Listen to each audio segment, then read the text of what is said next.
And welcome everybody. How is everybody doing on the second month of 2026? Can you believe it? So today we're talking pacing, real pacing in the CI classroom. Not Pinterest pacing, not my district says I should be on chapter 6 pacing, actual acquisition pacing. I'm joined by Tamara Galvan, who's been teaching with CI for over 20 years, grew up in France, is a heritage learner herself, raises 4 heritage learners, and somehow still has receipts for every pacing conversation we've all had in our heads. If you've ever wondered whether you're going too slow, too fast, or just spiraling quietly during prep, this episode is for you. And we'll be back in just a moment. Pop quiz. Are your assessments aligned with what you're actually teaching? No? Cool. Let's fix that. The Assessment Academy is 10 pre-recorded lessons that help you ditch the Scantrons and actually assess what matters, like proficiency, performance, and whether your students are still breathing by Friday. Watch on your time, as many times as you want, for a whole year. And no, there's not a single lesson about bubble sheets or grading 72 essays at 11 p.m. You're welcome. Head over to mm.us/academy and start assessing like you actually mean it. Welcome to Comprehend This, real talk for real language teachers. No drills, no dry theory, just honest stories, practical ideas, and a reminder you're not alone in the CI trenches. Let's dive in. And we're back. How are we doing this morning, Tamara? Fine, thank you. How are you? I am doing awesome. Thank you for asking. So we are here to talk today about pacing in the CI classroom. And I know you also have experience with heritage speakers, so I'd like to talk about that a little bit as well. So let everybody know a little bit about you other than what I already talked about in the intro. So, I'm American and my parents moved to France when I was 11. So, I started learning French in the classroom and had to take English as a heritage learner. I've been teaching English as a foreign language since I was 17 about. Started out with adult learners. And so I've been teaching for almost 30 years now, English and French. So, and I fell into CI because my children have dyslexia and were struggling, and I needed solutions. And I started storytelling without knowing what storytelling was until the day I discovered there was a name for the CI classroom. So, yeah. Awesome, awesome, awesome. What was that like growing up in France and moving over at 11? That seemed like a giant culture change. It was a major culture shock for two reasons. One was French culture is very different from American culture, and I didn't speak French at all. And two, I was raised in a very strict environment, and going to French public school was another culture shock for me. So two major culture shocks, and the pace. And back then in the 80s, internet didn't exist. We had no way of communicating with family and friends. So that was quite a shock on several levels. I'm sure. And so many of our kids on the reverse feel that, or, in my school, we have 43 different languages represented at our school from English language learners. And some of them came over by choice, and others I had a wonderful student last semester because my school changes semesters, so we get different students every semester. And she had come from Afghanistan, but she was a refugee from Afghanistan. Her other family had moved here earlier before they had to leave. And so there was much more of an easier transition for them. It was a planned transition where for her, it was a refugee and she had to learn English. And it was just a really hard transition for her, being a very traditional Muslim, coming from, Afghanistan, a war-torn Afghanistan. It was just a very different thing. So it's kind of nice to hear a perspective of someone who's gone through it, but in the reverse. So that's kind of Right. an interesting And concept. I have hindsight now, which so I teach in a English school in France that is governed by the English embassy, and most of my students are not here by choice. And they're about the ages I was when I arrived, and it's been interesting guiding them through it, and the anger and deception or uncomfortable periods that they're going through, and be able to say, I totally understand where you are today, but you know what? There are things to be thankful for, and it will all work out for something good in your life. And I explained to them, like, I hated this and I hated this, and this was difficult, but I really love this. And now today, there are tools that I use in my everyday work or that have enhanced my life or given me experiences that I wouldn't have had if that hadn't happened. And some of the students have dire situations. We have a lot of Ukrainian refugees and things like that. But yeah, a lot of the students when they first arrive, they don't even want to learn French. They're so angry Yeah. about being moved. So And you just brought back a memory for me when I was going into high school, because we're approximately the same age. I've been teaching for 25 years. I grew up in the 80s. Um, and I remember you said you couldn't make contact with family back then. I remember when I first went to Europe, when I graduated from high school in 1989, I went to Spain, and making a phone call back home was it was an issue. You had to call the operator. You had to say, I needed to make a call. She goes, well, I'll call you back when there's a line. And modern people do not know that there actually were telephone lines that went underneath the ocean all the way across, and there was only so many of them. She'd call you back in about a half hour, 45 minutes. I got you a line, and then you can make the phone call. It was not like you can just pick up your cell phone and dial right off the bat, that you yeah, can do now, or WhatsApp, or do any of those kinds of other that are instant. Like we're talking, you're in France, I'm in California, and we're able to converse instantly, which is just mind blowing. But when I grew up in the 80s, I had a student. Well, a student was with me. He was an exchange student, but not by choice. He was here in the United States from Colombia, and he was here as a result of the drug trade. His there's some kind he had escaped the country for some kind of reason. I don't remember the whole story back then, but in the 80s it was a real big deal. And he didn't want to be here. He didn't want to learn English. He actually refused to learn English. And I don't even know how they paired him up with me, but they paired him up with me. I was in Spanish 1. I was a 10th grade student in Spanish 1, and for the first half of his day, he was in extended English classes but refused to learn. And then for the second half of the day, he followed my schedule. So the last 3 periods of the day, he followed my schedule, and I was supposed to help him through. I did not speak Spanish. I was in level 1, but I'm the only one who made the effort. So I carried the little mini dictionary with me and had to try to explain and, find words. And I attribute a lot of my Spanish to that experience because I had no choice. He refused to communicate in English. And I remember when I finally, the verb gustar, which is like plaisir in French, it's the backwards verb and stuff like that. And we didn't learn that yet. So I'm conjugating that as a regular verb. And so when I finally got it right and we learned that step, he's like, oh, you got it right, finally. And then he got a girlfriend, and it was the most awkward thing in the world because she didn't speak Spanish and he didn't speak English. And he wrote her a note that said, Te quiero mucho. And in, my basic Spanish at that time, I didn't also realize that quiero meant love. I just read it as want. And so thought the sexual kind. And I'm like, oh my gosh. And I had to be the third wheel on their dates because I was the only one to be able to communicate between the two of them. So he would say something and I would say it to her and then back and forth. And their little song that they had was La Isla Bonita by Madonna, because it was half in Spanish and half in English. But it was just so funny, and it was so awkward, all the different things oh my gosh, I remember that.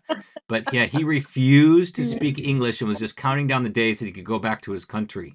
And yes. his name was Carlos Alfonso Rueda Peña, and he always would abbreviate it because it was such a long name. And he abbreviated CARP, C-A-R-P. And I go, you don't want to do that because that's an ugly fish in English. And you'd know that if you paid attention in English class. Yes, but it takes time. That whole need to learn the language and feel comfortable. It takes time. Yeah. Yeah, it does. But it's great to have a different perspective because you get the kid's perspective, and it's really hard to understand it if you've never experienced it yourself. So you're in that Mhm. unique unique Yeah. position of being able to do that. So that's really, really great. And So let's get back. Go ahead. when they realize that I know what I'm talking about, it creates connection as well. Mm. Absolutely. And that is the most important. No matter what we teach, whether we teach languages or any other thing, I think that's the most important part of Hmm. teaching is making that connection with kids. And if you don't have that connection with them, they say if kids don't think you care, then they're not going to care to learn whatever you're going to teach them. And so you've got to really make that connection. I think that's the most important thing above and beyond your curriculum. That connection is so very important. And if you don't have that connection, I don't think you can successfully teach them anything, even if it was something they really wanted to learn. If they don't have that connection, they're gonna butt heads with you the whole time. So I think that's really, really key. Hmm. So Totally. let's get back to our topic today of pacing in a CI classroom. I don't know about your experience in France. I've never taught in another country, but in America, at least in the language classes that teach from a textbook, whenever you see a fellow world language teacher, one of the first things they always ask is, "What chapter are you on? Where are you in the book?" That's always because everything is okay if we're all on the same page on the same day teaching the same kids. So, because the administrators always say, "What if they change classes?" They don't want to be too far ahead or too far Hmm. behind. And I'm like, Hmm. how often does that really happen? If you want a Hmm. robot to teach, we've got AI now, you can do the robot and have them teach you, but that's not what we're about. But that's always the conversation in all the schools I worked at that had textbooks behind them. You see a teacher Hmm. in a copy room or at lunch or at the mailboxes, they always say, "What chapter are you on? What chapter are you on? We got to get to this chapter by this point." And it's always funny to me that we're dictated by the calendar and we're dictated by the textbook, but where do the kids come into play? So what's your Yeah. aspect on that? So, it varies from school to school, one, entirely. My perspective is kind of, it doesn't, not everyone agrees with my perspective, but there's the textbook, and the whole idea is that the students always comprehend what's going on and what we're saying, and that it goes slow enough for them to understand, and that I teach them how they can learn on their own. So if they do change classes or if they do change schools and they're not right up to where that lesson is, they know how to figure it out on their own. So I actually go a lot slower at the beginning of the year, and I pace it a lot slower because I explain to them what's happening and what they need to progress. And I'm basically teaching for the end of the year and what's going to happen at the end of the year. And usually the next year or the following year, they have a colleague. And so they need to be ready for that colleague. But not all of my colleagues teach CI. So the major one year, so the first year that I really started teaching CI, I realized that the students were getting attached to me and how I taught. And I suddenly realized that if I wanted them to become independent and to know how to acquire language on their own and to be able to catch up with a class if they got into another level or to slow down if they needed to, I needed to teach them what they needed to know to progress. So that's become a huge that was a huge turning point for me, and now it's non-negotiable even with my admins.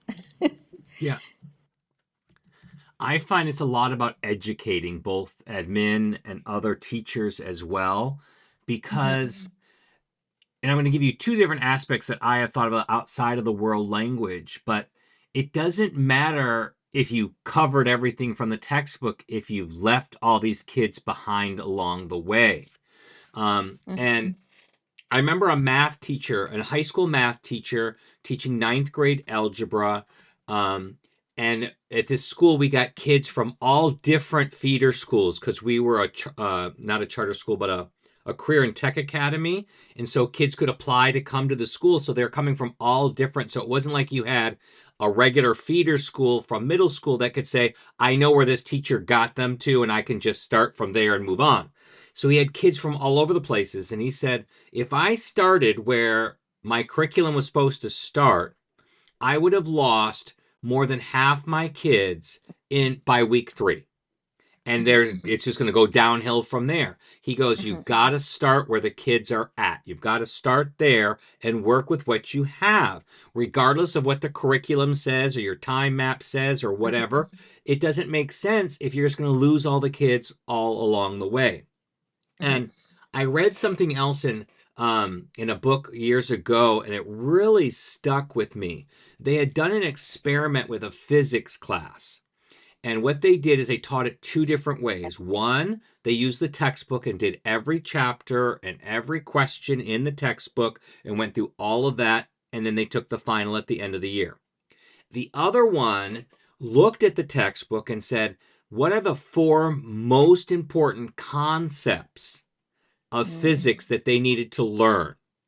And instead of just going narrow, shallow and narrow, so just going like teaching this much, we're going to go wide and deep.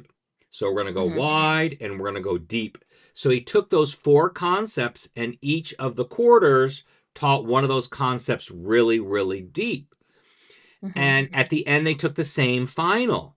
And the first set of kids were exposed to every question on that final. They'd seen some form of that, but they did not do well on the final. Whereas the second group were not exposed to every single question that was on that final, but they were taught to think and how to apply these 4 major concepts to the world of physics, and they exceedingly did extremely well on the final.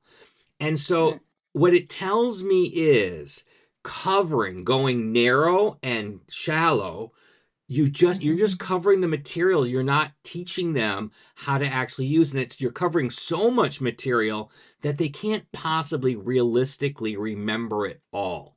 But if you can go really deep with what you're teaching them, it goes a long way. You can remember. And bring it back to world language. I remember I almost dropped out of Spanish in high school because that first 10 weeks of school, all we did was rehash what we did in level 1. I'm like, I was in that class. I remember what we did.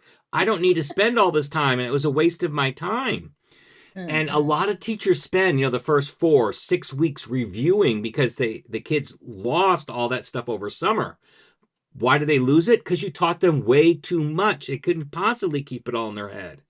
But if we focus and go really deep with what we teach, kind of like, Dr. Terry Waltz's Super 7 or Mike Peto's Sweet 16, if you're just focusing on that, then the pacing will come out just right.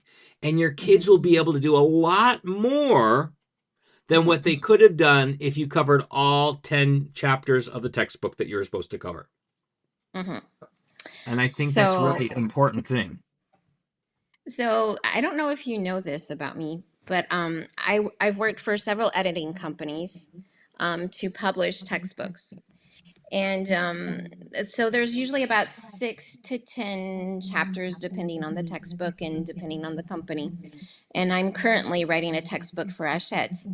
And so I know that each of the themes that are in the textbook cover, the Sweet 16, the 7, like all of the important stuff is there, and you need to concentrate on it. So if you only pick 4 of those subjects, you'll get that if you do it deep and wide.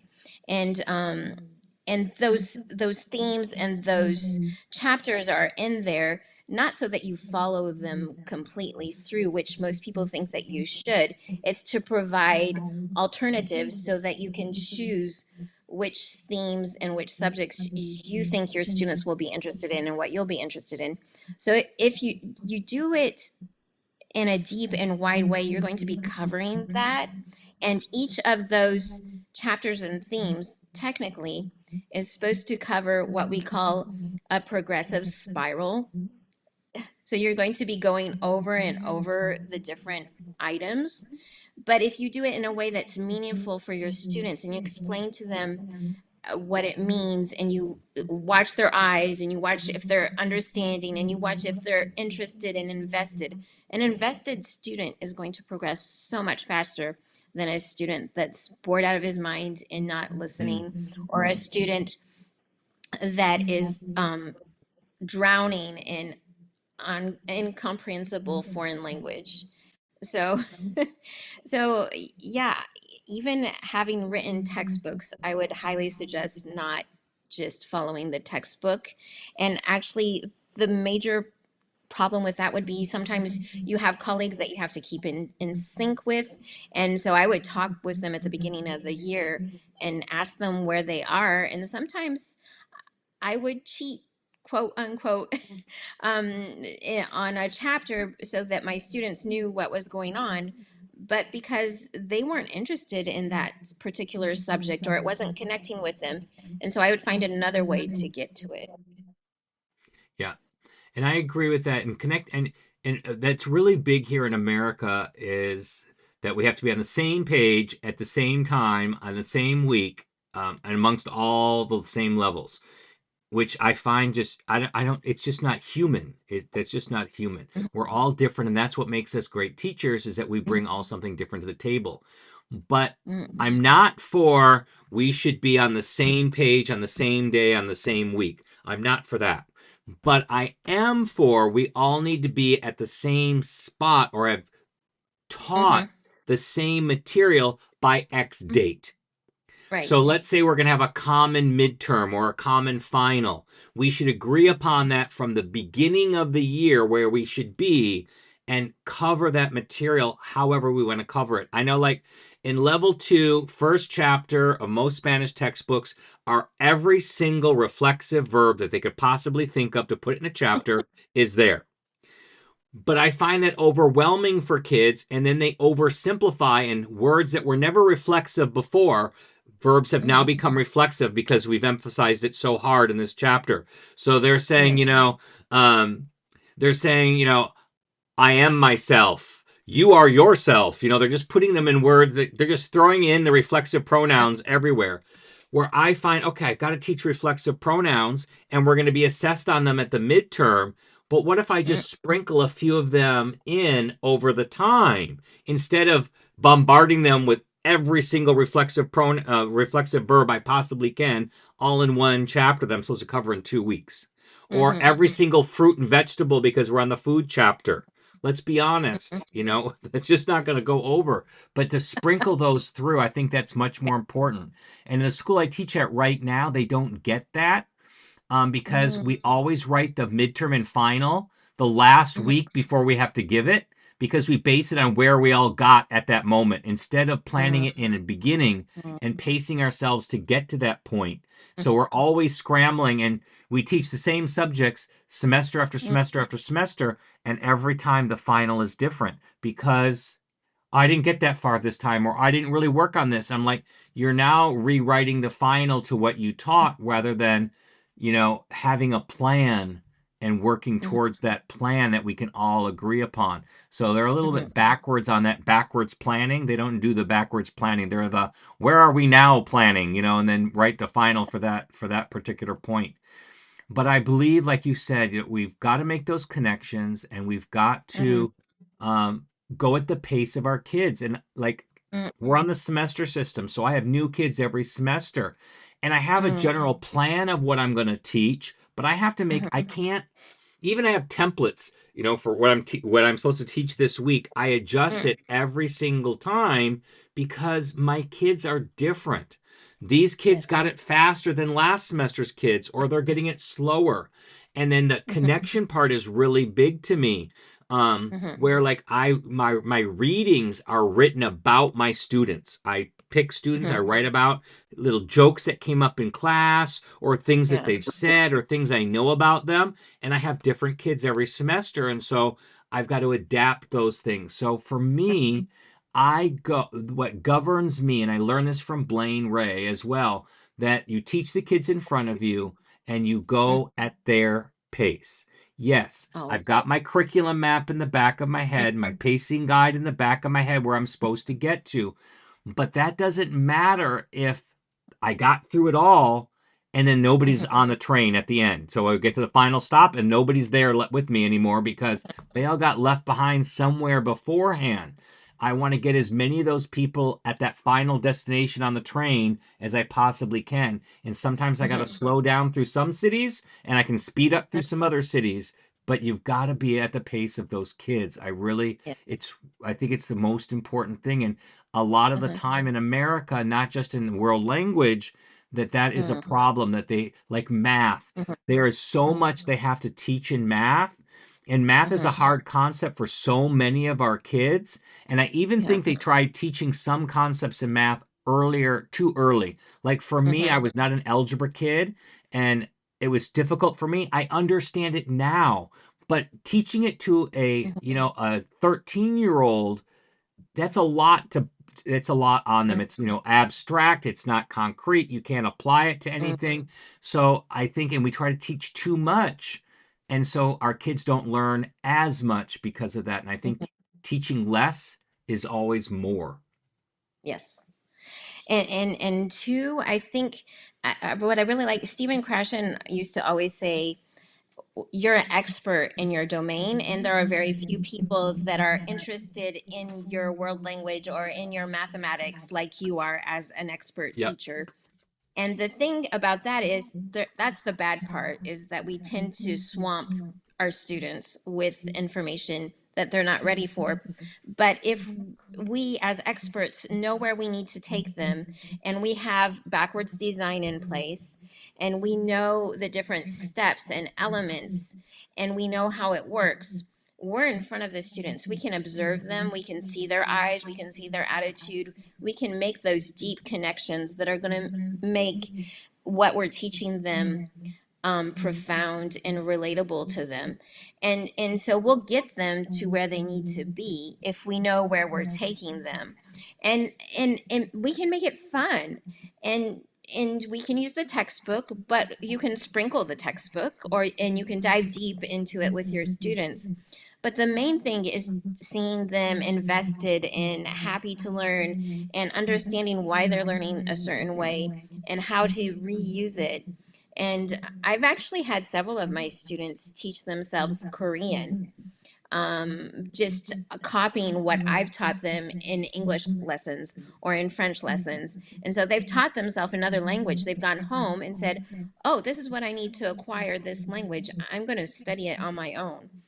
And so I have four students who are currently studying Korean and English in the university in Bordeaux, just simply because going slow and teaching them how to learn means that you're going to meet those goals and exceed those goals, actually. And um, and admin at first doesn't believe you, but with time, I've realized that the longer you stay in a certain school or a certain setting, they're like, oh, we'll let her do what she wants because they're doing fine. Yeah. But it takes a while to get them on board, but they see it and they're surprised because it actually usually goes above and beyond what expectations were, because the students take it away. Yeah. So And it's true. And Korean's not an easy language to acquire in any regard. And to be able to do it on their own is amazing. And I agree with you. A lot of administrators are looking at the process rather than the results. And mhm, the whole goal of looking at data is so that you get the results that you're looking for. So if you're getting those results, then the process doesn't matter. mhm, Blaine, I like what I've always liked about Blaine. He says, this is what I do. I do TPRS. That's my thing.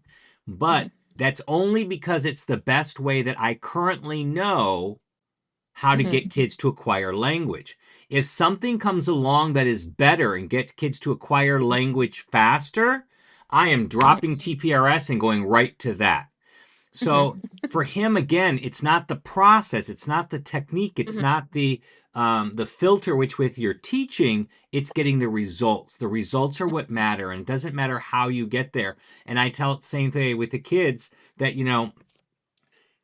all I want you to get to is this destination. Let's say we're all going to go and meet in Vegas. and we're all coming from different places in the country. Doesn't matter how we got there, whether we drove, flown, we took a train, we took a bus, we all got there. So it doesn't matter how we got there, but we got there. But the results are there. And for me, in my experience, I can't speak for everybody and I can't speak for every school and every student, but in my experience, the textbook doesn't get kids to the same destination that Mm-hmm. CI does. And I can speak from personal experience, not as a teacher, but as a student, because I took French, German, and Spanish in high school and college. And when I look back at where I got my, and I'm not, I wouldn't say fluent, but where I got my fluidity in the speaking, it's Mm-hmm. not based off the textbook. When I go Mm-hmm. back to Spanish, it was Carlos Alfonso Rueda Peña. That's who I got my that from because I was forced to do that. And Mm-hmm. my French is really bad. It's the worst of my languages. I didn't take it as long. It wasn't the French class of memorizing all those conversations or memorizing the dialogues. I hated memorizing those dialogues because I would go, like I memorized the hotel dialogue. I'd go to a French hotel or a German hotel and I'd go and do my little dialogue and they didn't answer back the way they were supposed to. So then I was frozen not knowing how to answer back to what they were saying. And my experience was it was so funny. It was the first time I went to Agen. That's where, by the way, people don't know, that's a workshop. The Agen workshop is a extremely great conference to go to in the summertime at the end of July in Agen, France, which is just outside of Toulouse. So here's my first time going there, and I had not spoken any French since like, well, no, I take it back. I had not been in school since 1992 in French, and then I had been taking some online class with Karen Rowan online with Daniel and Sabrina in French, but that was my limit of my French. I get to the Toulouse airport and I go to the help booth, and she's got these pins says I speak German, I speak French, I speak English, I speak Spanish. So I go to her in my broken, horrible French, and I said, I do not speak French. I can speak German, I can speak English, and I can speak Spanish. Can you please tell me how to get to the bus that takes me to the train station so I can go to Agen? And what does she do? She tells me in French. And I'm like, I just said that was the one language that I did not know. I understood what she was saying barely because I was forced to understand what she was saying. So I figured that out and I go to the bus and I had to go to the computer and the computer's only in French and I have to buy my ticket. So I bought what I thought was the right ticket. I take it to the bus driver. He's like, no, it's the wrong ticket. Which ticket is it? He goes, it's this ticket. I go back. I can't find that ticket. I buy another ticket. I go up there. Is this the right ticket? He goes, no, it's not the right ticket. I say, can you come and show me which one? He goes, I can't leave the bus. So I try a third one and I finally get the right one. And I mean, I'm guessing it's all in French. The whole machine to buy the ticket is all, there's no human to talk to. It's just a machine. And I finally get the right ticket and I go to the bus and he drops me off at the Agen, at the train station in Toulouse to go to Agen. And I was so thankful because in that one, the ticket machine can go in multiple languages. So I can switch it to the right language so I can get the right ticket. But I learned my lesson. I do not take the bus from Toulouse to the train station anymore. I do Uber. It was just Nice. easier to do the Uber from the Toulouse airport. But I just remember that and being, that it's nothing that I got out of a textbook Mm-hmm. taught me to handle that situation. Mm-hmm. But teaching And with CI does. yeah, and that is so common to have someone taught from a textbook. So often, Europeans tell me, "Oh, I'm a beginner," and they've had 15 years of English or 15 years of another language or Spanish, and they're like, "No, I'm a beginner. I can't speak," because they've always used a textbook. So I took German and Romanian in school, and in German, we had a textbook and we had to learn the dialogues by heart. And the only way that I actually started speaking German was when I began private classes and discussing with the actual Swiss German lady in German. And then when I went to Germany for 2 months and stayed with a family and had to speak German. And then when I went to do my oral for the baccalaureate, he's like, "Your German is amazing." But in class, I was just I was I was failing German in class. But when I went to the oral for the baccalaureate, the teacher said, "You're fluent. Not fluent, but you speak well, you understand what I'm saying. We can carry on a discussion." He's like, "You're the first student I've seen today who can carry conversation." So I got a really good grade for the baccalaureate, but I was failing the textbook. Mm, The yeah. textbook part I couldn't do. And I always remember that. And if I see a student starting to clock out, it's really not worth the textbook to see a student clock out or not understand what's going on. And we can dive in deeper and play around with a word and manipulate it and move it around in sentences and play with it. And I mean, I teach drama too, so I love to get my students moving and manipulating the sentences and playing around with different things. And also with the slow progression, you can come back to different terms. Hmm. You're not stuck in a system.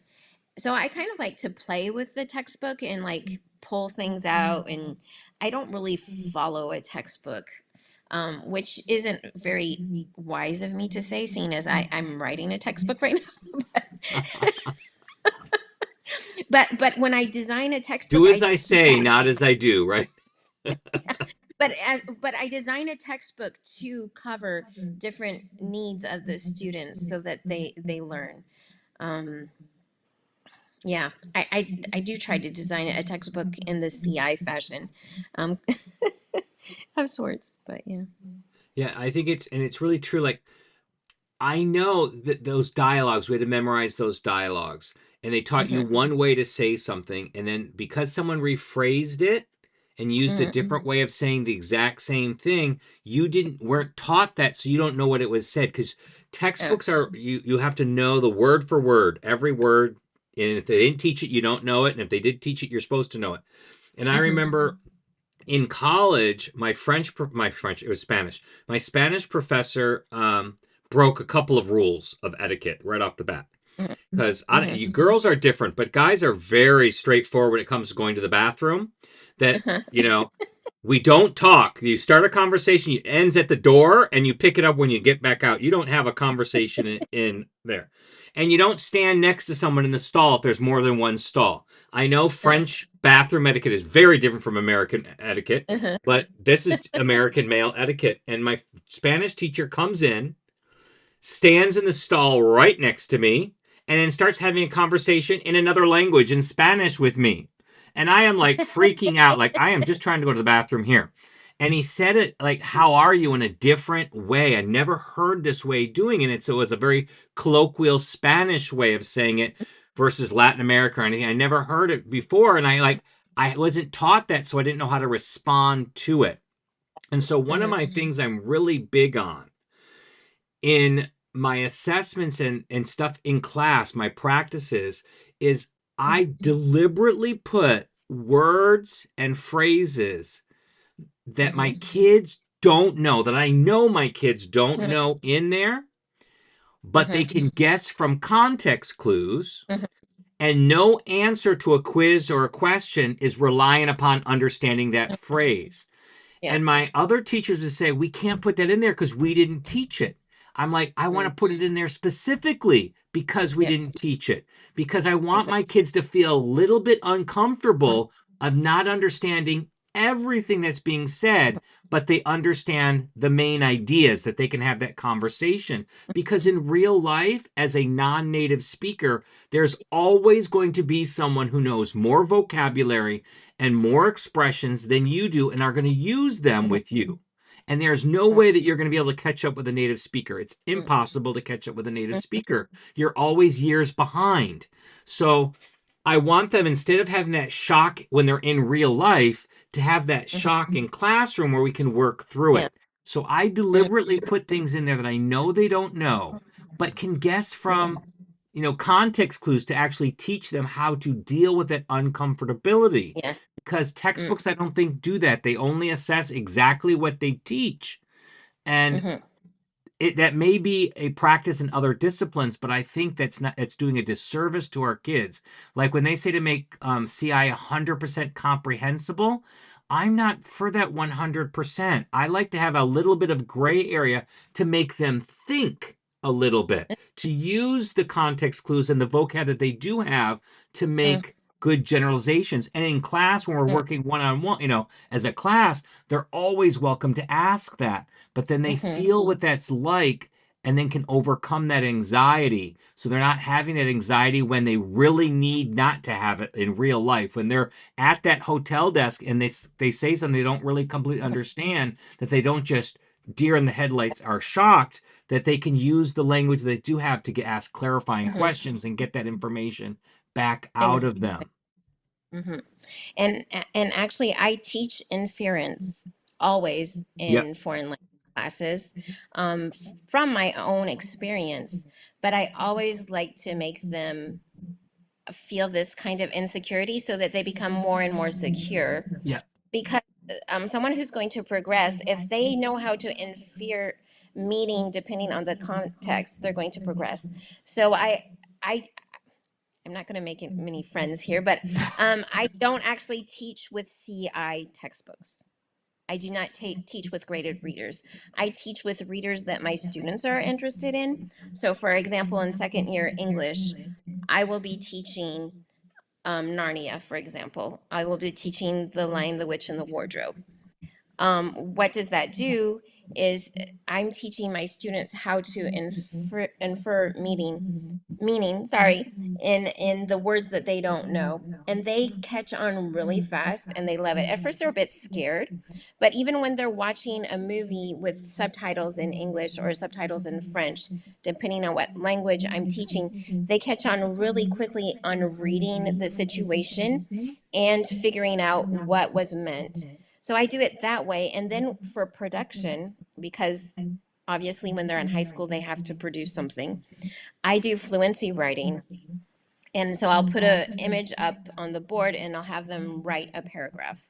And at first they're like, I don't know this word and I don't know this word and I need the dictionary. And I'm like, nope, you need to use synonyms, you need to use a certain kind of sentence. And so they're really scared. But when they look at their notebooks, they have a specific notebook for fluency writing. When they look at where they started and where they finish at the end of the year, the difference is huge. And Absolutely. they really can only attribute that to themselves and them using the language and going out in a branch actually and saying, hey, I'm going to try this, because I don't know how to say it another way. But that's how you do it in real life. And I think that's really influenced by the fact that I had to learn a language on the ground basically and say, hey, that's how I learned French. It was no other way to do it. So I think that's so important. I remember my first day in French school. The girls were all talking to me and they quickly realized that I didn't understand a word of French. And back in the day, nobody spoke English. And so they showed me this building in the back of the school and they kept pointing and I knew they wanted something, but I didn't understand what they were saying. So they dragged me there, opened the door, and there was a toilet. One of the girls pulled down her underwear and went to the bathroom in front of me because they wanted to ask me if I needed to go to the bathroom, but I didn't understand a word. So I was so scared, because very prude. I was raised, my mother is from Mennonite background. So I was raised in a very secluded, I was like in complete shock, like, ah. So I Yeah. quickly learned to understand what was going on because I really didn't want her to do that again. Yeah. Like, ah, no. And so when I talk about double trauma of moving to a foreign country, that's what I mean. It was like, whoa.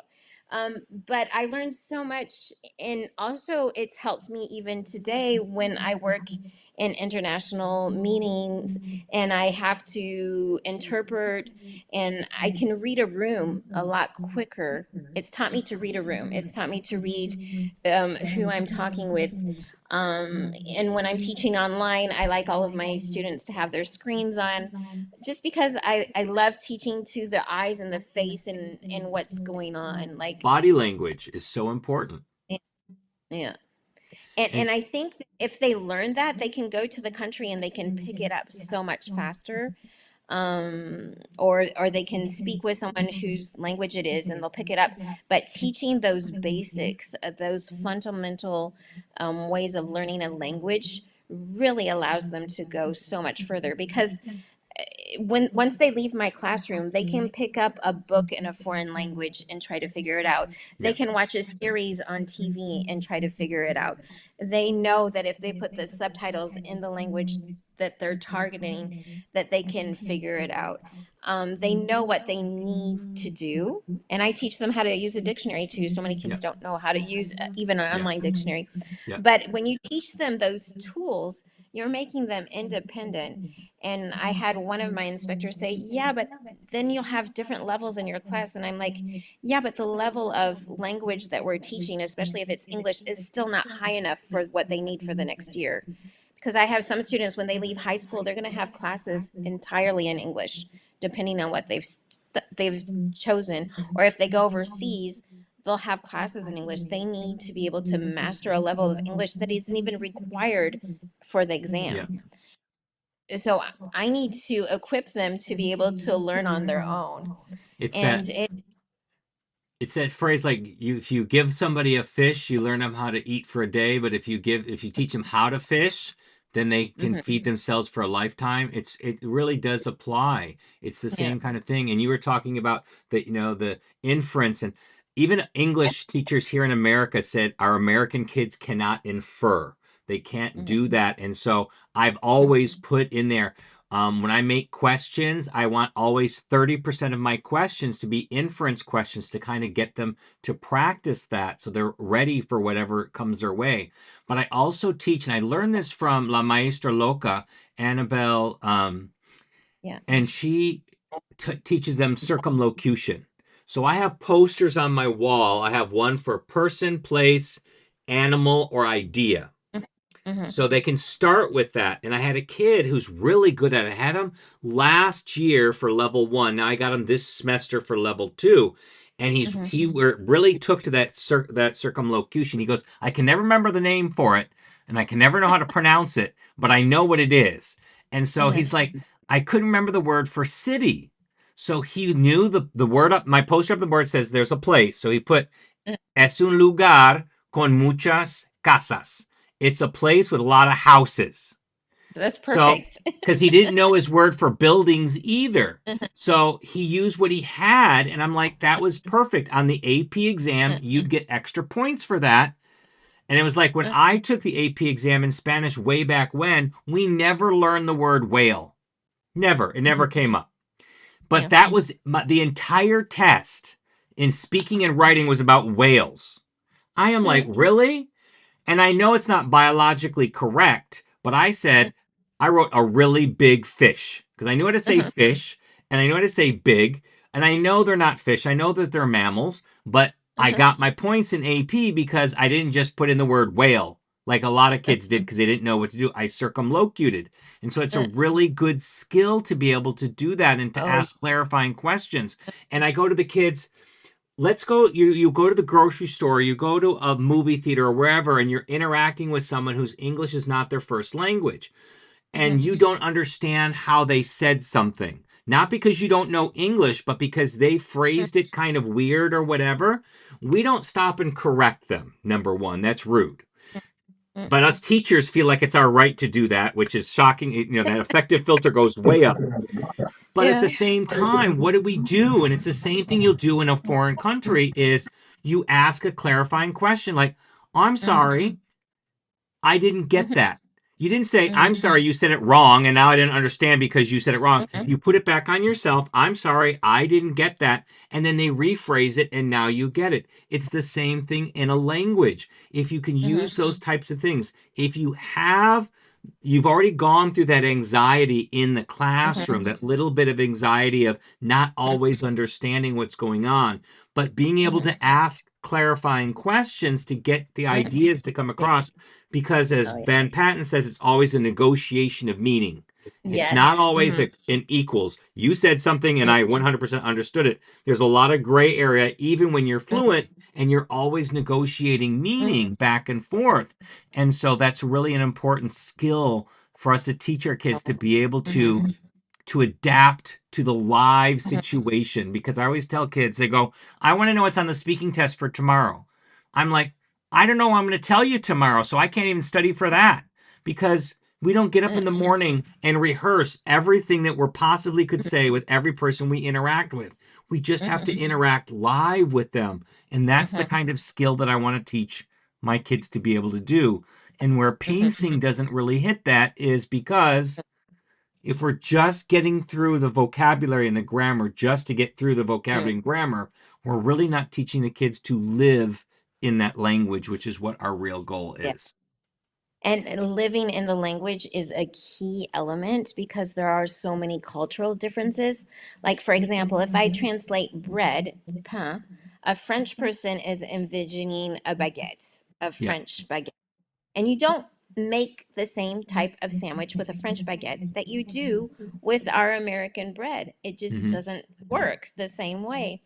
And there are so many elements and cultural differences that are not translatable. And I actually try to translate the least possible. I use a lot of drawings, I use a lot of images, I use a lot of gestures, but I've learned that they need to be able to decipher too when culturally there's something that they haven't actually got. I didn't get that, sort of thing, because then it allows them to like question themselves and try to relate in a different way that's deeper and more profound than what we would do in a general textbook setting.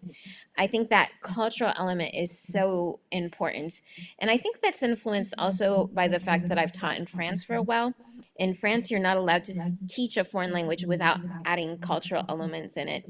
And and I think that there are often misunderstandings because of cultural differences, because we don't mean the same things with the same words. I Yep. think in je pense are not exact translations. Translations. Yep. A French person, when they say je pense, there's doubt in there. They're not sure of themselves. They're guessing. When you say, I think I want to do this as an American or an English speaker, you usually kind of know that that's exactly what you want to do. Yep. But a French person is in complete doubt. So, how would you know that unless you're like reading the other person and thinking and getting that connection? And I think we can provide that as teachers, especially in world languages, to like show them that. And so many times I've had admins who would question it and say, but why are you doing it that way? And I don't understand. And I would explain to them with just like putting them in a situation with a foreign language for just a few seconds. And they'd go, oh, yeah, I never thought about it that way. And the parents too, because the parents are like, why are my students not learning all of the irregular verbs, for example? I want my child to learn all of the irregular verbs this year. And you're like, oh, do you know your irregular verbs? And they're like, yeah. And so they start reciting them. And then I go, and can you make a sentence with this one? And they're like, no, I can't. And I'm like, okay, so Yeah. it doesn't really work. You can recite it, but you don't know how to use it. And if I make a sentence, will you even recognize it? And so I explained to them that's not how we're going to learn it with with your kids. We're going to learn it a different way. And then I show them, and they're like, "Oh, that makes sense. Why don't we learn it that way?" Yeah. And so I've come up with over the years with little tidbits to like tie in admin and colleagues, and even one year I had a colleague in the middle of my first day of class. She just opened the door and said, "What did you do with these kids last year?" And I was like, "Oh, I did something wrong." And she's like, "No, it's amazing. They've progressed so much in 1 year. I didn't think it was possible." And then she started teaching with novels as well because she realized, hey, it works. And that's another reason why I kind of I kind of sway away from CI novels, just simply because I really think it's super important to have that cultural element, that somebody that really knows the culture element is writing the book. And I guess it's super important for me because Yeah. I feel like language opens the mind. It allows your students to travel. It allows them to actually see that there are different perspectives on similar situations. And I find that so important for us as individuals, as humans, to be able to, and I mean, it goes above meaning, it goes above learning a language, maybe, but I think that's the essence of learning a language. No, you're right. And you brought up third point. I'm writing in my notes so I don't forget my little 3 points I want to talk about. Um, First of all, let's go to the CI sense of one you've just recently mentioned. That is Hmm. the what you talked about, people actually knowing the culture. That has been a movement in the last few years here in the CI novels, that they are Hmm. written by people who actually know the culture. So we have a lot more authors now because I know when I started 25 years ago, all we had was Blaine Ray's Pobreana and a few other novels that he wrote. And they were, they tried to put in culture, but it was from Hmm. always a whitewashed perspective. Forgive my wording. I don't know how other way to say it. But it's always from the Hmm. American perspective of looking upon this culture instead of coming from within that culture. And then we Hmm. have a lot of other authors now who are writing Spanish novels that are from the culture that they know. And Hmm. then they can talk about one of the best ones I love, and I love to read it at my level two, even though the author herself I know her, Adriana, she wrote Hmm. it. And she's like, I don't teach that to level three. I'm like, I love this novel. I don't teach level three right now. I'm teaching this novel.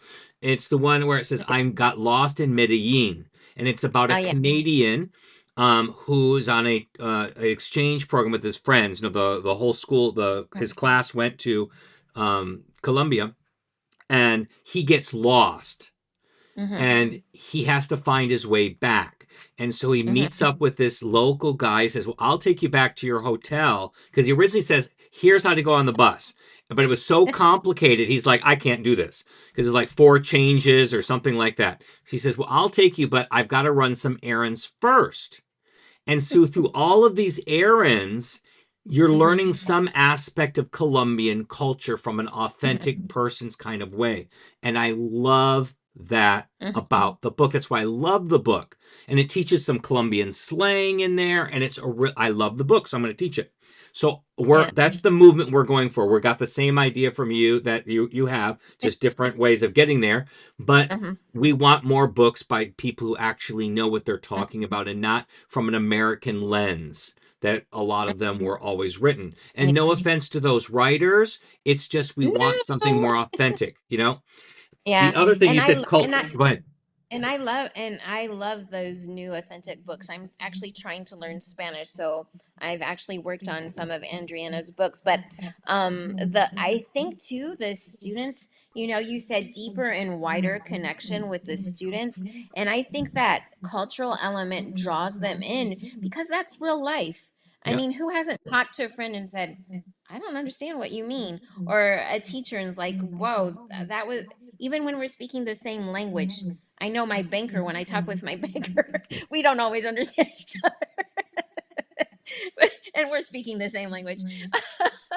but I think that that draws the students in too, because I think as human beings we're people of connection, and that draws them in. They find it interesting, and it so many students are like, I started getting interested in this language because of this element and this element. And it's often a cultural element that intrigues them, or they're interested in, that's different from their own culture, or it's linked to their past because their parents have different origins of various.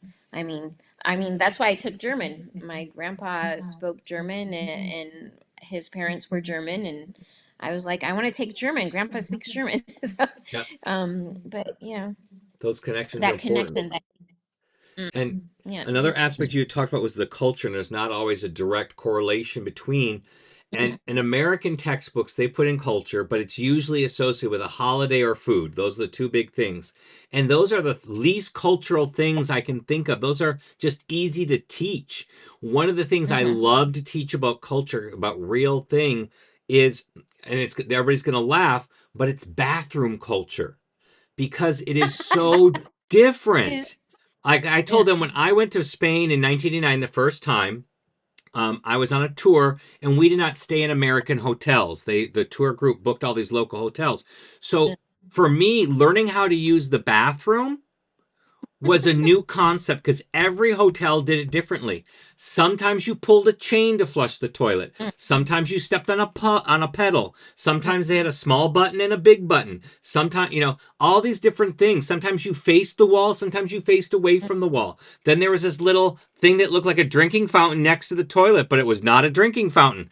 And all of these things that you just don't realize. And so I have a whole unit on the differences of using the bathroom and how mm, in Spain you have to pay to use the bathroom. They have like franchises of these companies that are like in airports and train stations, but the mm, bathrooms are immaculate. We talk about the Lulu money because it was called the Lou back then from the British, and you used to have a little dish and you're supposed to put change in there to mm, pay for the person who cleaned the bathroom after you.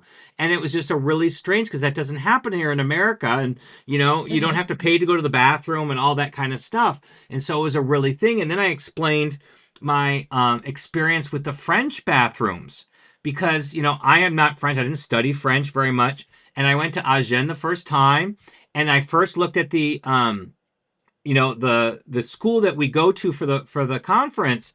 There's this giant window at the front of the boys' bathroom that you can see in and see everybody's business, and it's a boy girl school. It's not a only boys school.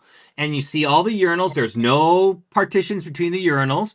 And you look, if you're passing by in class and you happen to look in that window, you can see all the boys doing their business. But it's not a big deal in French culture. You go into where was it? I was in Charles de Gaulle Airport. You walk past the girls' bathroom, the door is wide open. You can see right on in there, and you have to go walk past the girls' bathroom to get to the boys' bathroom. In America, bathroom is got the idea of shame. You got to hide from it, and it's very gender specific, and it's tied to sexual things. I don't know why you tied sexual things with the bathroom, but Americans do. And so it's just a whole different concept. So I could speak a whole week on just bathroom culture Oh, yes. Well, we could because actually talk about that because in France, you can actually go to the bathroom anywhere if you need to, anywhere behind a bush or not behind a bush. It happens daily. And the fact that in the US, you can't go just anywhere really shocks them. And again, in France, it's not a problem. I remember when we first moved to France, when we went to the swimming pool, girls and boys would change in the same changing room. And yeah, that's changed now because now that there are more television shows from different countries and things like that, the sense of shame has set in, and so you don't do that anymore, and it's become this. And the teachers would change in the same room as we were changed, like everybody was yeah, together, like everybody changed. And so much has changed since then. It's incredible. But I remember being shocked because I was raised in a very religious, a very prude environment. And so that was shocking for me. Like yeah, I would come with my swimsuit already on, yeah, so I didn't have to change, and I would get dressed with a wet swimsuit because I wasn't changing in front of anybody else. But the culture, it was so different. It was shocking. And I remember too, because I was working in a library in Maryland, and this family went to visit France in Europe. So they went to France and Italy. And when she got back, she was like, "Oh, it was lovely. The food was delicious, but there were so many naked statues. How unbelievably rude to have naked statues." And I was like, and yeah, because I love art, and I was like, and part of my role in the U.S. when I was working for the editing company in the US, I was the major editor for French 1 and 2. Is I had to edit out the parts of French culture that would shock American learners. They asked me to edit out yeah, those parts so that they wouldn't be shocked. And I remember some of the authors were like, "Well, why are we editing this out?" And they're like, "Because people who are using this program will feel uncomfortable with this cultural element, so we have to remove it." Yeah, you learn a lot when you're going between cultures. Yeah, and I think those are more important. So my whole thing on teaching culture is that kids don't embarrass themselves when they go to another country. And it Yeah. was you talk about the bathroom thing. You can be put on the sexual registry for public urination. You can out Yes. here in the United States. And Yeah. it's funny because you just reminded me. I had friends from the Netherlands, and when I was in my 20s, this never happens. I don't know. It was just really weird. It was a Saturday afternoon, and I get a knock at the door, and these are my friends from the Netherlands. I mean, who does that? Like usually they plan, I'm coming out, you want to, I will come see you. No, no. They just knock on my door, right? And it's in the evening, and I'm in California, and we Californians know that the ocean is cold. I know they have Baywatch and they show them in swimsuits and they jump in the water 24, 7, every day of the year, but the ocean gets cold. And Hmm. so they want to go to the ocean. We go to Laguna Beach, which was about a 45-minute drive from where I lived. And we're going down to Laguna Beach, and it's like 5 o'clock in the afternoon. There is nobody on the beach, nobody, because it's cold. Nobody Hmm. goes. So I'm sitting out my towel. My back is to the ocean, and I'm turning out my towel, and I turn around, and there are four naked boys going into the ocean, and I'm like, oh my gosh.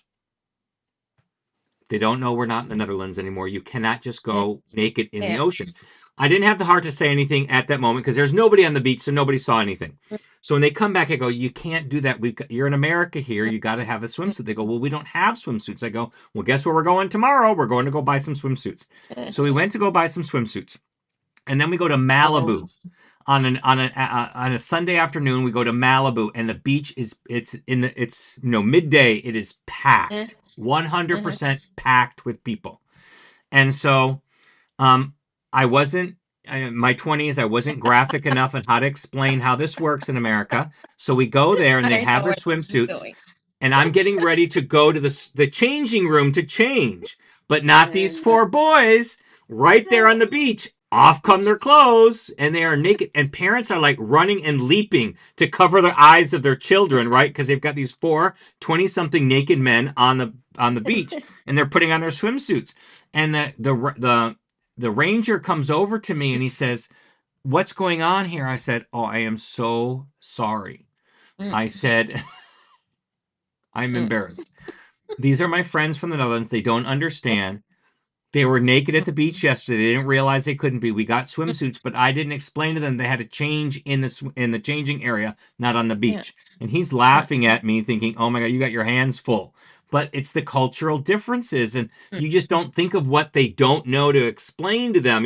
Oh, Swimsuit, you got to put a swimsuit. Well, they did. They put a swimsuit on, but they mm, didn't realize that they couldn't yeah. just change on the beach. And they were wondering why all the people were like running to cover the eyes of the children at the beach because Yeah. Americans are very prudish when it comes to nudity. Yeah. It's Yeah. very funny. And, And and, and I explain that to my students here, because I find it very important, because I don't want them to go to the States or somewhere like that and get a fine or end up in jail because they're doing something that seems a normal, quote unquote, for them. And I won't allow, actually, when I teach a foreign language, I um exclude normal from their vocabulary. I'm like, yeah, normal doesn't exist. There are differences. And so we talk about that all the time. And that, and also there are different things that aren't allowed in the US that are allowed in France and vice versa. And I teach them to use, not to use bad words, but I teach them bad words so they know what they mean. Because I remember using bad words because I thought they meant something else. So yeah, I have that I conversation. My kids always want to know. We can't teach them the bad words, but nowadays they can look them up anyways really easily on the internet. But I explained to them that the cuss words, like in America, unfortunately now the cuss words are like everyday words. There's no difference anymore. The kids who use them so much, I go, that's very different in other cultures. Like in Mexican culture, you start cussing, they're going to slap you on the side of the street. It's just not mm, done. So mhm, swap nudity with language. So mhm, we are really prudish about nudity, and in other mm, countries, they're not. mm, They don't yeah, associate nakedness with sex like we do. because you can't Mm-hmm. be naked unless you're having sex in America. Apparently, that's the only way they see it. Yeah. But And they not in don't Europe. swear like they do. Yeah, it's very. I mean, in Germany, you can sunbathe in a public park naked. It's not a big deal.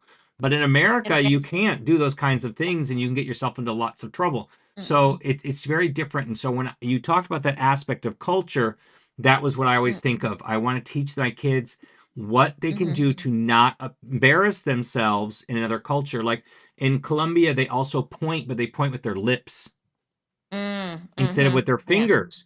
And so I don't want them to think that someone's having some kind of seizure or something or making fun Yeah. of them because what are they doing Yeah. with their face?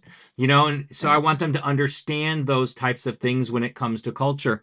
And I know we're over our time. I just want to cut one little thing and then we'll wrap it up. Okay. But you also talked about the memorization of the irregular verbs. And I remember I had this East German teacher in college, and he used to teach with a meter stick, a wooden meter stick. And he would say, whenever he used a preposition, like, the German, you have the dative prepositions, the accusative prepositions, and then the ones that are both dative and accusative, go back and forth. And so, if every time we used one, we were supposed to recite them as fast as we could in alphabetical order. So if we used an accusative preposition, he'd go, "Okay, list them now, all of them." And if you didn't do it enough fast, he'd smack that meter stick and go, "Schneller, schneller, schneller." And it just reminded me of, very East German Yeah. type thing. And I was like, just because I could memorize them in alphabetical order and know that they're the accused doesn't mean I can use them in a sentence Yeah. properly. Mm-hmm. It's not, Exactly. I always tell it, that's surface knowledge. It's stuck to my hair on the top of my head. But we want the language to sink into the brain Exactly. so that it's subconsciously you use the right thing that comes out of your mouth. And just memorizing it sticks it right up to the top of your head, but it's not getting beyond that skull into the Mm-hmm. brain where it comes instinctively Mm-hmm. out of your mouth. And that's that Oh, difference, that completely. irregular, listing the irregular verbs. Who Mm-hmm. cares if they can list the irregular verbs? Or that they know that And, they're irregular and in the past tense. mm, My kids don't even know what an irregular verb is. I just teach verbs. yeah, exactly. And I'll start teaching the simple past very early on, because if I sprinkle it out throughout my lessons, they'll get it, quote unquote, again, very quickly, and they'll start using it slowly once they've heard it enough times. And prepositional verbs the same way. In France, we don't have prepositional verbs, so I'll teach English prepositional verbs very quickly so that they start understanding what they are, and then they'll automatically say, I don't know why, but I think I need to add this preposition to this verb. And they'll start understanding and acquiring it and being able to use it almost naturally. Whereas if I would stick to a textbook and I'm like, okay, for this chapter we're working on prepositional verbs, I want them to acquire it by the end of the chapter, Yeah. they won't be able to acquire it the same way. Whereas if I'm sprinkling it out throughout the class and I'm like using the prepositional verbs or the simple past verbs that we use the most, like would like is a conditional. I would like, we use it every single day. Would you like? I teach it to them right away. Most textbooks will wait until they've had at least 2 years of English to teach Yeah. it, and I don't do that. And now you've given me that. That's two things to talk about there. The would like is funny that you said that because um, I tell people when I'm teaching them how to teach with CI that we don't teach the verbs and the conjugations. And we don't Mm-hmm. explain that we start with the infinitive, we drop the endings off, then we add these endings back on.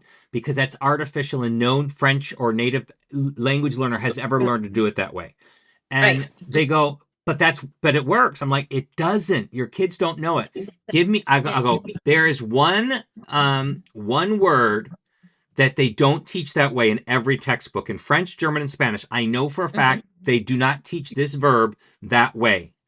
And they're like, I go, it's a common verb. It's taught in level 1. It's usually in the food chapter. What word is it? And they're thinking, I go, oh my gosh. In French, it's je voudrais. In Mm-hmm. Spanish, it's Mm-hmm. yo quisiera. And in Mm-hmm. German, it's ich möchte. In Spanish, Mm-hmm. it's the past subjunctive, which not even taught till end of level 3, beginning of level 4. But they Mm-hmm. just taught the word and what it means. And guess what? No kid uses it wrong. because they Right. can say quisiera or je voudrais, which is the Uh-huh. conditional. So you've got the different, you're teaching complex, but you're just teaching the word. And that helps Right. so much with doing that. And then you talk about the prepositional verbs. I always tell kids the last hurdle for fluency is learning the prepositions. It's the hardest Mm-hmm. part of any language, I truly feel, unless they have particles. Like German has particles in the word like doch, that they have, they're Yeah. feeling words, but they have no translation. But Mm-hmm. prepositions, because what makes prepositions hard is because they all have a direct translation. You Mm-hmm. know, de in Spanish means of or from. They all have direct Mm-hmm. translations, but the direct translations are not how they're used. In Mm-hmm. Spanish, we get married with someone, not married to Mm-hmm. someone. In Spanish, we fall in love of someone, not fall in Mm-hmm. love with someone. And you'll even Mm-hmm. hear it in America when when people are speaking English, they'll go, "Oh yes, I fell in love of her." And it sounds Mm-hmm. weird to you. Understood what they said, but it Mm-hmm. sounds weird because we don't use that preposition in that way. Yeah. And so I always find that prepositions are the final hurdle to fluency. When you've mastered the prepositions, then you Mm-hmm. really sound like more like a native than any other thing that you could master. Yeah. But if you've heard it several years throughout the curriculum instead of keeping it just for the Yep. last year, then it will be extremely natural, actually. So, yeah. True. I use subjunctive in my level 1 classes. I'll Mm-hmm. alternate for, like, instead of just using the commands, I Mm-hmm. want that you open your books right now, because that Mm-hmm. causes the subjunctive, so they're not in a shock in level 3 when all of a sudden they hear a verb form they've never heard before and like, where has it been all my life? And in Spanish and French, the subjunctive is very common. You can't speak without using it. It's used every Yeah. single day. And Mm-hmm. so to insert it in there doesn't mean I'm assessing for it, but I'm Mm-hmm. exposing them to it. Exposed to them early, Exactly. assess later. It makes it a lot easier for them to acquire. So, do you have I any totally. final words that you have for us today that you'd like to impart upon our audience? Well, the fact is to really listen to your students and connect with them first and paramount. Yeah. So, yeah, Yeah, I would mainly that. say And have we covered a fun. lot of topics today with the backdrop of being pacing, but Mm, everything that we've talked about is getting them to that end goal of being competent, not necessarily fluent, but competent and confident in the mhm. language. And if anything we can take away from today is that we have to go by the students that are in front of us rather than by the calendar or the Mhm, chapters in the book, because there is a big difference between covering curriculum and actually teaching for acquisition. And that's what mhm, we want to do. We want our kids to acquire the language so it sticks them long term, so mhm, we're not having to review and they can actually use the language in the real world, in real life, which is the mhm, biggest how no matter how good your textbook might be, I think that's the biggest failure of most textbooks. They are not able to teach how to live mhm. in the language themselves. And I always tell Exactly. them the best thing to do is to go on an exchange program. You'll learn the language relatively quickly.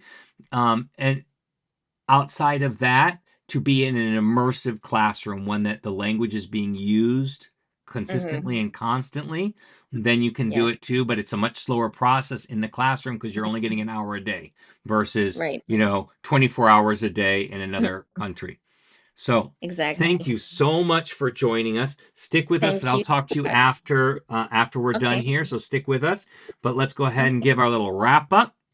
So I do want to give a huge thank you to Tamara for joining us today, for bringing us wisdom and clarity. And serious, I've actually lived this energy to pacing conversation. And if today's episode reminded you that slow isn't lazy, repetition isn't failure, and enough looks differently depending on the kids in front of you, mission accomplished. And if you enjoyed this conversation, do us a favor, subscribe, leave a review, and share this episode with another teacher who currently stress staring at their pacing guide.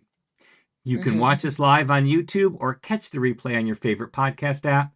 And as always, ditch the drills, trust the process, and I'll see you next time on Comprehend This. Goodbye, everybody. Goodbye.